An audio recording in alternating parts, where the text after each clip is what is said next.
ನಮಸ್ಕಾರ, ಶುಭೋದಯ ಪ್ರೀತಿಯ ವೀಕ್ಷಕರೆಲ್ಲರಿಗೂ ಸಂಕಲ್ಪ ಸಿದ್ಧಿ ಕಾರ್ಯಕ್ರಮಕ್ಕೆ ಆತ್ಮೀಯ ಪ್ರೀತಿಯ ಸ್ವಾಗತ ಹೇಳ್ತಾ ಇರೋದು ನಾನು ಅನುಷಾ.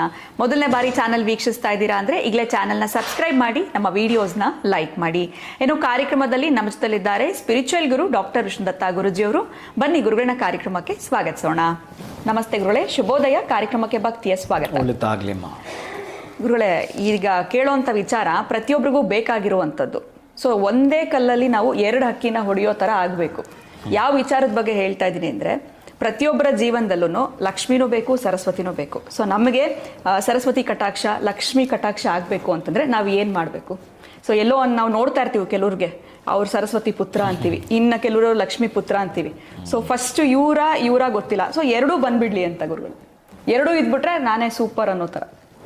ಸೊ ಇವೆರಡರ ಕಟಾಕ್ಷ ನಮಗಾಗಬೇಕು ಅಂದರೆ ಏನು ಮಾಡಬೇಕಾಗತ್ತೆ ಗುರುಗಳೇ? ಇದ್ರ ಬಗ್ಗೆ ತಿಳಿಸಿ. ಬಹುಶಃ ನಾನು ಇದನ್ನು ಕೇಳಿದ್ದೇನೆ. ಅವ್ರಿಗೆ ಸರಸ್ವತಿ ಕಟಾಕ್ಷ ಇದ್ದವ್ರಿಗೆ ಲಕ್ಷ್ಮಿ ಬರಲ್ಲ ಅಂತ ಹೇಳ್ತಾರೆ, ಲಕ್ಷ್ಮಿ ಇದ್ದವ್ರಿಗೆ ಸರಸ್ವತಿ ಅಷ್ಟು ಒಲಿಯಲ್ಲ. ಭಾಗಶಃ ಪ್ರಪಂಚದಲ್ಲಿ ಗಮನಿಸಿದ್ರೆ ಅದೇ ಕಾಣುತ್ತೆ. ಎರಡು ಇರ್ತಕ್ಕಂಥ ಕಡಿಮೆ ಇರ್ತಾರೆ, ಸಾಮಾನ್ಯ ಕಡಿಮೆ ಇರ್ತಾರೆ. ಓಂ ವಿಶ್ವಸ್ಮೈ ನಮಃ. ಪ್ರೀತಿಯ ಬಂಧುಗಳೇ, ದೊಡ್ಡವರು ಒಂದು ಮಾತು ಎಚ್ಚರಿಸಿ ಹೇಳ್ತಾರೆ ಇಲ್ಲಿ. ಪರಮ ಪಂಡಿತೋತ್ತಮರು ಎಲ್ಲ ತಿಳ್ಕೊಂಡು ಆದಮೇಲೆ ಕೊನೆಗೆ ತುಂಬ ಸೂಕ್ಷ್ಮತೆಗೆ ಬಂದುಬಿಡ್ತಾರೆ. ಎಲ್ಲ ಸಾಧಿಸಿದಾದ್ಮೇಲೆ ಒಂದು ಮಂತ್ರ ಹಿಡ್ಕೊಂಡು ಅದರ ಹಿಂಬು ಕಂಡುಕೊಂಡ್ಬಿಡ್ತಾರೆ, ಅದರ ಸತ್ಯ ಕಂಡುಕೊಂಡು ಬಿಡ್ತಾರೆ. ಹಾಗಾಗ್ತಕ್ಕಂದ್ರೆ ಮಾನಸಿಕವಾಗಿಯೇ ಪೂಜೆ ಮಾಡುವಂಥದ್ದು ಕಂಡುಕೊಂಡ್ಬಿಡ್ತಾರೆ. ಇಲ್ಲಿ ಅದೇ ದೊಡ್ಡವ್ರು ಏನು ಹೇಳ್ತಾರೆ ಅಂತಂದರೆ, ನಿನಗೆ ಪೂಜೆ ಮಾಡೋಕ್ಕೆ ಬರುತ್ತೋ ಬರಲ್ವೋ ಬಿಡೋದಲ್ಲ, ಪಕ್ಕಕ್ಕೆ ಬಿಡೋದನ್ನು. ನಿನಗೆ ವೇದ ಓದೋಕ್ಕೆ ಬರುತ್ತೋ ಬರಲ್ವೋ ಅದನ್ನು ಪಕ್ಕಕ್ಕಿಡು. ನಿನಗೆ ಉಪನಿಷತ್ತು ತಿಳ್ಕೊಳ್ಳೋ ಇಂಟ್ರೆಸ್ಟ್ ಇದೆಯೋ ಇಲ್ವೋ ಅದನ್ನು ಪಕ್ಕಕ್ಕಿಡು. ನಿನಗೆ ವ್ರತ, ಯಾವುದೋ ಒಂದು ನದಿಯಲ್ಲಿ ಸ್ನಾನ, ಮತ್ತೊಂದು ಯಜ್ಞ, ಇವೆಲ್ಲವೂ ಕೂಡ ಮಾಡಲಿಕ್ಕೆ ನನಗೆ ಆಸಕ್ತಿ ಇಲ್ಲ, ಅದನ್ನು ಬಿಟ್ಬಿಡು, ಅದನ್ನು ಪಕ್ಕಕ್ಕಿಡು. ಯಾರೋ ಹೇಳಿದ್ರು ಯಾತ್ರಾ ಸ್ಥಳಕ್ಕೆ ಹೋಗಬೇಕು, ತೀರ್ಥಕ್ಷೇತ್ರಕ್ಕೆ ಹೋಗಬೇಕು ಅಂತಕ್ಕಂತಹದ್ದು, ಅಲ್ಲಿ ಹೋಗಿ ಸುತ್ತಾಡ್ಕೊಂಡು ಬರಬೇಕು, ಆದರೆ ಒಳಗಡೆ ಕ್ಯೂ ಅಲ್ಲಿ ನಿಂತ್ಕೊಂಡು ನಂಗೆ ದರ್ಶನ ಮಾಡೋಕ್ಕಾಗಲ್ಲ, ಅದನ್ನು ಬಿಟ್ಬಿಡು, ಎಲ್ಲ ಪಕ್ಕಕ್ಕಿಡು. ಬಹುಶಃ ಈಗ ನಾನು ಹೇಳುವಂಥದ್ದು 3 ಅದ್ಭುತವಾಗಿರೋ ಕೆಲಸಗಳಿಗೆ ಇದು ಅಪ್ಲೈ ಆಗೋಂಥದ್ದು ಪ್ರೀತಿಯ ಬಂಧುಗಳೇ. 3 ಕೆಲಸಗಳಿಗೆ. ಒಂದನೇದು ಅಪಮೃತ್ಯು ದೋಷವನ್ನು ಹೋಗಲಾಡಿಸುತ್ತೆ. ಚೆನ್ನಾಗಿ ಕೇಳಿಸ್ಕೊಳ್ಳಿ, ಅಪಮೃತ್ಯು ದೋಷವನ್ನು ಹೋಗಲಾಡಿಸುತ್ತೆ. ಎರಡನೇದು ಸರಸ್ವತಿ ಕಟಾಕ್ಷವಾಗುತ್ತೆ. ಮೂರನೇದು ಲಕ್ಷ್ಮಿ ಕಟಾಕ್ಷ ಕೂಡ ಆಗುತ್ತಂತೆ. ಏನು? ಒಂದೇ ಒಂದು ದಕ್ಷಿಣಾಮೂರ್ತಿ ಫೋಟೋ ನಿಮ್ಮ ಮನೆಯಲ್ಲಿ ಉತ್ತರದ ಗೋಡೆಗೆ ಹಾಕಿ ಅದು ದಕ್ಷಿಣ ದಿಕ್ಕನ್ನು ನೋಡುವಂಥದ್ದು, ಅದೊಂದೇ ಫೋಟೋನೇ. ಇನ್ಯಾವ ಫೋಟೋ, ಯಾವುದೇ ವಿಗ್ರಹಕ್ಕೂ ಆ ಅವಕಾಶ ಇಲ್ಲ, ಪಿತೃದೇವತೆಗಳು ಬಿಟ್ಟರೆ. ನೋಡಿ, ಅಂತಹ ದಕ್ಷಿಣಾಮೂರ್ತಿ ಫೋಟೋನ ನೀವು ಮನೆಯಲ್ಲಿ ಹಾಕಿರಿ.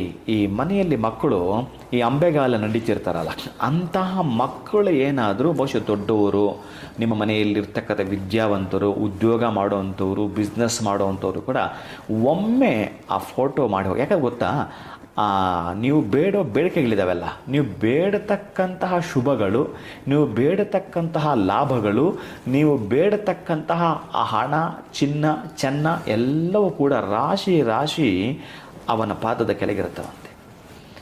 ನೀವು ಒಂದು ಸಲ ಒಂದು ದರ್ಶನ ಮಾಡೋಗೋದಷ್ಟೇ. ಈ ಒಂದು ಫೋಟೋ ಇಟ್ಟಿರೋದು, ವಿಗ್ರಹ ಕೂಡ ಇಟ್ಕೊಳ್ಬೋದು, ಅಭ್ಯಂತರ ಇಲ್ಲ. ದಕ್ಷಿಣಾಮೂರ್ತಿಯ ಫೋಟೋ ಇಲ್ಲದ ಮನೆ ಅಲ್ಲ ಅಂತಾನೆ ಶಾಸ್ತ್ರ ಪ್ರಕಾರ. ಮನೆ ಅಲ್ಲ ಅದು. ಅಷ್ಟೊಂದು ಮಂಗಳಪ್ರದವಾಗಿರುವಂಥದ್ದು ಪ್ರೀತಿಯ ಬಂಧುಗಳೇ. ಈ ಸಣ್ಣ ಮಗು ಅಂಬೆಗಾಲು ಇಟ್ಕೊಂಡು ಮನೆಯೆಲ್ಲ ಓಡಾಡ್ತಿರುತ್ತಲ್ಲ, ಪುಟ್ಟ ಕಂದ, ಅದು ಓಡಾಡ್ತಿರ್ಬೇಕಾದ್ರೆ ಅದನ್ನು ಆ ಫೋಟೋ ನೋಡ್ತಾ ಬೆಳೀತು ಅಂತಂದರೆ ಗೊತ್ತಿಲ್ಲ. ಆ ಮಗು ಗಂಡು ಮಗು ಆಗಿದ್ದರೆ ಭಾರತ ರತ್ನವಾಗಬಹುದು ಮುಂದೊಂದು ದಿನ. ಅದೇ ಹೆಣ್ಣು ಮಗು ಆಗಿದ್ದರೆ ಮುಂದೊಂದು ದಿನ ಆ ಮಗು ಕೂಡ ಭಾರತ ರತ್ನವಾಗಬಹುದು, ಅಥವಾ ಇವ್ರ ಮಕ್ಕಳು ಕೂಡ ಪರಮ ತತ್ವಜ್ಞಾನಿಗಳಾಗಬಹುದು, ಶ್ರೇಷ್ಠ ಚಿಂತಕರಾಗ್ತಾರಂತೆ. ಆ ಫೋಟೋ ನೋಡಿಕೊಂಡು ಬೆಳೆದರೆ ಮಂತ್ರ ಎಲ್ಲ ಆಮೇಲೆ ಮಾತಾಡೋಣ. ಇಷ್ಟು ಶಕ್ತಿ ಹೇಳ್ತಾನೆ ಶಾಸ್ತ್ರದಲ್ಲಿ. ದಕ್ಷಿಣಾಮೂರ್ತಿ ಒಂದು ವಿಗ್ರಹಕ್ಕೆ ಒಂದು ಫೋಟೋ ಮನೇಲಿ ಇಟ್ಕೊಂಡ್ರೆ ಪ್ರೀತಿಯ ಬಂಧುಗಳೇ, ದೇವ್ರ ಮನೆಯಲ್ಲಿ ಕೂಡ ಇಟ್ಕೊಳ್ಬಹುದಾ ಗುರುಗಳೇ? ಯಾಕಂದ್ರೆ ದಿಕ್ಕುಗಳು ಗೊತ್ತಾಗ್ಲಿಲ್ಲ ಹಾಕೋದಿಕ್ಕೆ ಅಂದಾಗ ದೇವ್ರ ಮನೆಯಲ್ಲಿ ಪ್ರತಿನಿತ್ಯ ಪೂಜೆ ಮಾಡೋ ಥರ ಅದು ಅದ್ಭುತ. ಅದು ಇದು ವಿಶೇಷವಾಗಿ ದೇವರ ಮನೆಯಲ್ಲಿ ವಿಗ್ರಹ ರೂಪದಲ್ಲಿ ನೀವು ಆರಾಧನೆ ಮಾಡ್ತೀನಿ, ಪೂಜೆ ಮಾಡ್ತೀನಿ ಅಂತಂದ್ರೆ ಆನಂದ. ಫೋಟೋ ಇಟ್ಕೊಳ್ತೀನಿ ಅಂದ್ರೂ ಪರವಾಗಿಲ್ಲ. ಮತ್ತೊಂದು ಮಕ್ಕಳು ಓದುವಂಥ ಕಡೆ ಕೂಡ, ಇದನ್ನು ಮಕ್ಕಳು ಓದೋ ಕಡೆ ಸಾಮಾನ್ಯವಾಗಿ ಉತ್ತರಕ್ಕಿರುತ್ತೆ, ಈಶಾನ್ಯಲ್ಲಿ ಹಾಕಿರ್ತಾರೆ. ಅಲ್ಲಿ ಅವರೊಂದು ಟೇಬಲ್ ಮೇಲೆ ಅವರು ಕುಳಿತುಕೊಂಡು ಉತ್ತರ ದಿಕ್ಕನ್ನು ನೋಡಿ ಓದ್ತಿರ್ತಾರೆ. ಅದಕ್ಕೆ ಆ ಉತ್ತರದ ಗೋಡೆಗೆ ಈ ಫೋಟೋ ಹಾಕಿದ್ರೆ ದಕ್ಷಿಣ ನೋಡ್ತಾ ಇರುತ್ತೆ, ಆ ಮಕ್ಕಳು ಉತ್ತರ ನೋಡ್ತಾ ಇರ್ತಾರೆ.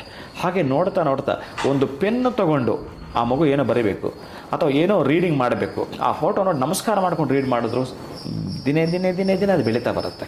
ಅಷ್ಟೊಂದು ಅದ್ಭುತ ಶಾಸ್ತ್ರ ವಾಕ್ಯ ಇದು, ಶಾಸ್ತ್ರದ ಪ್ರಮಾಣವಿದು. ಇದನ್ನು ಮಾಡಿದ್ರೆ ಸಾಕಂತೆ ನಿನ್ನ ಪೂಜೆ ಪುನಸ್ಕಾರ ಯಜ್ಞ ವ್ರತ ಮತ್ತೊಂದು ಇನ್ನೊಂದು ಸಾಧ್ಯ ಆಗುತ್ತೆ, ಖುಷಿ ಆಗುತ್ತೆ, ತುಂಬ ಸಂತೋಷ ಆಗುತ್ತೆ. ಮಾಡು, ನೀನು ಅಭ್ಯಂತರ ಇಲ್ಲ. ಅಷ್ಟೊಂದು ಅದ್ಭುತಗಳಿದ್ದಾವೆ. ಆದರೆ ನನಗೆ ಯಾವ ಕೂಡದು ಇದೊಂದು ಮಾತ್ರ ಪರಮ ಸತ್ಯ ಅಂದರೆ ಇದನ್ನೇ ಕಂಡುಕೊಳ್ತೀನಿ ಗುರುಗಳೇ ಅಂತಂದರೆ ಆನಂದವಾಗಿ ಮಾಡ್ತಕ್ಕಂಥದ್ದು. ಮೂರು ಕೂಡ ನಿಮಗೆ ದಯಪಾಲಿಸ್ತಾನಂತೆ ದಕ್ಷಿಣಾಮೂರ್ತಿ. ಖಂಡಿತ ಗುರುಗಳೇ, ಈ ವಿಚಾರ ಅಂತೂ ಗೊತ್ತಿರಲ್ಲ. ಯಾಕಂದ್ರೆ ಕೆಲವ್ರು ಏನಾದರೂ ಪೂಜೆ ವ್ರತ ಮಾಡಿ ಅಥವಾ ಇನ್ನೊಂದು ಮಾಡಿ ಅಂತಂದ್ರೆ ಇಷ್ಟು ಕಷ್ಟ ಇದೆ ಅಂದರೆ ಅರ್ಧಕ್ಕೆ ಬಿಟ್ಬಿಡ್ತಾರೆ. ಜಸ್ಟ್ ತುಂಬ ಸಿಂಪಲ್ ಆಗಿ ನಾವು ದಕ್ಷಿಣಾಮೂರ್ತಿ ವಿಗ್ರಹ ಆಗಿರ್ಬೋದು, ಫೋಟೋನ ಪ್ರತಿಯೊಬ್ಬರು ಮನೆಯಲ್ಲಿ ಕೂಡ ಇರೋದ್ರಿಂದ ಎಷ್ಟು ನಮಗೆ ಅನುಕೂಲ ಆಗುತ್ತೆ. ಲಕ್ಷ್ಮೀ ಕಟಾಕ್ಷ ಆಗಿರ್ಬೋದು, ಸರಸ್ವತಿ ಕಟಾಕ್ಷ, ಪ್ರತಿಯೊಂದು ಜೊತೆಗೆ ಅಪಮೃತ್ಯು ದೋಷ ಇದ್ರೆ ಅದು ಕೂಡ ನಿವಾರಣೆ ಆಗುತ್ತೆ ಅಂತ ಭಾಳ ಅಚ್ಚುಕಟ್ಟಾಗಿ ತಿಳಿಸ್ಕೊಟ್ರಿ. ವಿಡಿಯೋ ನೋಡಿದ್ಮೇಲೆ ಇರೋರು ಓಕೆ, ಇಲ್ಲದೆ ಇರೋರು ಈಗಲೇ ತಗೊಂಬಂದು ಹಾಕಬೇಕು ಅಂತ ಪ್ಲಾನ್ ಮಾಡ್ತಿರ್ತಾರೆ. ಇಷ್ಟು ಒಳ್ಳೆ ಮಾಹಿತಿ ನಮ್ಮ ವ್ಯೂವರ್ಸ್ಗೆ ತಿಳಿಸ್ಕೊಟ್ಟಿದ್ದಕ್ಕೆ ಧನ್ಯವಾದಗಳು ಗುರುಗಳೇ. ತಮಗೆ ನಮಸ್ಕಾರ. ಹರೇ ಶ್ರೀನಿವಾಸ. ಸೊ ಇಲ್ಲಿ ತನಕ ದಕ್ಷಿಣಾಮೂರ್ತಿ ಫೋಟೋ ನಮ್ಮ ಮನೆಯಲ್ಲಂತೂ ಇರಲಿಲ್ಲ ಅಂತಂದರೆ ಈಗಲೇ ಆ ಒಂದು ದಕ್ಷಿಣಾಮೂರ್ತಿ ವಿಗ್ರಹ ಆಗಿರ್ಬೋದು ಫೋಟೋನ ತಂದು ನೀವು ಮನೆಯಲ್ಲಿ ಯಾವ ದಿಕ್ಕಿನಲ್ಲಿ ಇಡಬೇಕು ಅನ್ನೋದ್ರ ಬಗ್ಗೆ ಕೂಡ ಗುರುಗಳು ತಿಳಿಸ್ಕೊಟ್ಟಿದ್ದಾರೆ. ದಿಕ್ಕುಗಳು ಗೊತ್ತಾಗ್ತಿಲ್ಲ ಅಂತಂದರೆ ದೇವರ ಮನೆಯಲ್ಲಿ ಕೂಡ ನೀವು ವಿಗ್ರಹನ ಇಟ್ಟು ಪೂಜೆ ಮಾಡಿ ಅಂತ ಹೇಳ್ತಾ ಇವತ್ತಿನ ವಿಡಿಯೋನ ಮುಗಿಸುವಂತಹ ಸಮಯ ಆಗಿದೆ. ನಮಸ್ಕಾರ.